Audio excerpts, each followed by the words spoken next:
আজকে সকাল সকালে একদম ডেজার্ট বানাতে চলে আসলাম। সকালে ঘুম থেকে উঠে আজকে ভাবলাম একটু সেমাই রান্না করি। এতদিন মিষ্টি খাওয়ার ক্রেভিং খুব কম হয়েছে, মানে আমার যেদিন মিষ্টি খাওয়ার ক্রেভিং হয় ওই দিন পরপরই হতে থাকে, বাট আজকে হচ্ছে খুব লং টাইম পর হইলো। ঈদের পর থেকে আমার এত পরিমাণে ডেজার্ট খাওয়া হয়েছে, মানে এখন আর ডেজার্টের কথা শুনলে একদমই মাথা ঘোরায় যায়, মানে খেতে ইচ্ছে করে না। বাট আজকে খুবই ইচ্ছে করতেছিল একটু ডেজার্ট বানাই। সকাল সকাল যেহেতু ডেজার্ট বানাবো তো চাচ্ছিলাম একটু ইজি ওয়েতে কোনো একটা ডেজার্ট বানাই, তাই ভাবলাম যে সেমাইটাকেই বানাই ফেলি।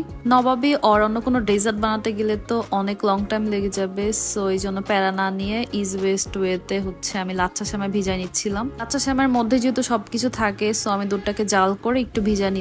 এরপর আমি আমার হাজবেন্ডের জন্য একটা ড্রিঙ্কস রেডি করতেছিলাম। সে হচ্ছে কয়েকদিন আগে ড্রিঙ্কসটা খেত, মাঝে কয়েকদিন গ্যাপ ছিল, পরে আবার বললো এটা দেওয়ার জন্য তাকে, আর সে হচ্ছে মিঠাই দিয়ে ড্রিঙ্কসটাকে খাবে। সো আমি সবকিছু একটু ভিজা নিচ্ছিলাম, না হলে এটা ঠিক মতো ভিজবে না। 1 আওয়ারের মতো একটু ভিজায় নেওয়া লাগে। দেন এগুলা করে আমি চলে গেলাম হচ্ছে নাস্তা প্রিপেয়ার এখানে। আম্মু ঘুম থেকে উঠেই দেখলো যে আমি সেমাই প্রিপারেশন করে ফেলছি, এই জন্য আম্মু বললো যে তাহলে নাস্তাও বানাই ফেলি বাসায় আজকে।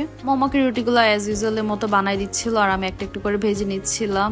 আর এই তো মাঝখানে হচ্ছে আমি আমার হাজবেন্ডের জন্য রান্নাও করেছিলাম। সকাল টাইমে অ্যাকচুয়ালি আমার খুবই তাড়াহুড়া লেগে যায়, মানে ঘুম থেকে উঠেই এত কিছু করা একটু প্রেশার হয়ে যায়। পরে যদিও তেমন কোনো কাজ থাকে না, বাট সকালের প্রেশার হচ্ছে মানে একটু কষ্ট হয়ে যায় আমার জন্য। এরপর শাওয়ার নিলাম, আর আমি যেহেতু বাইরে গিয়েছিলাম এসে দেখলাম যে আম্মু হচ্ছে আজকের জন্য কিছুই রান্না করে নাই, মানে জাস্ট ভর্তা বানাইছিল। পরে বললো যে ডিম ভুনা করবে, আম্মু আমাকে সবকিছু প্রিপেয়ার করে দিল। আমি একটু ডিম ভুনে ফেলতেছিলাম অ্যান্ড এরপর হচ্ছে লাঞ্চটা শেষ করে ফেললাম। আর আজকে বিকেলের পর একটু বের হয়েছিলাম ছোট মামির সাথে। মামি একটু হসপিটালে যাবে, সো আমাকে সাথে করে নিয়ে গিয়েছিল। আর হসপিটাল মানে তো একটা প্যারাময় জায়গা, মানে ওয়েট করা জায়গা, সো এখানে অনেকক্ষণ ওয়েট করতে হয়। মামি হচ্ছে ডক্টর দেখাচ্ছিল আর আমি তার বাচ্চা কাচ্চা সামলাচ্ছিলাম। ওরা তো মানে অনেক ফাইজলামি করতেছিল আমার সাথে। অ্যান্ড ওই দিন অনেক রাত করে বাসায় আসি, মানে ডক্টর দেখাতে দেখাতে অনেক রাত হয়ে যায়। তো বাসায় এসে দেখলাম আম্মু আজকে খুদের ভাত রান্না করছে, আর এটা তো আমার পছন্দের একটা খাবার। আগে যদিও এটা আমার পছন্দের খাবার ছিল না, মানে এই বাসায় আসার পর এটা আমার পছন্দের খাবার হয়ে গেছে। মানে আম্মুর হাতের খুদের ভাত আসলে অনেক বেশি মজার। সাথে তো অনেক রকমের ভর্তা করছিল আম্মু, তো সবগুলা দিয়ে খাচ্ছিলাম, খুবই মজা ছিল।